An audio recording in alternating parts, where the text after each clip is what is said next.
Morning guys, so magama tag-amakan nun guys, and mag-story po tag-karyot guys about sa akong kinabuhi kung anong kabalota mo gamagamakan.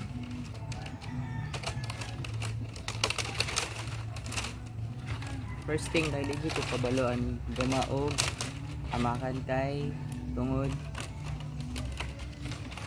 ako nang kabalo ko guys, pero lisod man sa gamon guys kay dali ka masamad kahit kining mga lilas guys.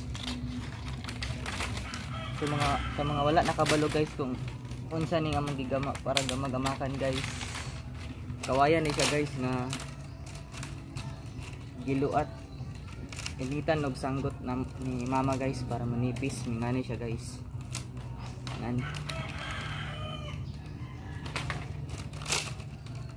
So dagang na namalit ani sa amo guys, sila nagipang bumbong silang balay. Duha ni siya ka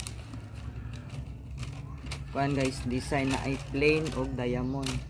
So kani akong gigama guys is plain, which is dali ra siya gamon, dili hasol, tulo-tulo ra man ang pattern guys. So that's it guys, bye bye.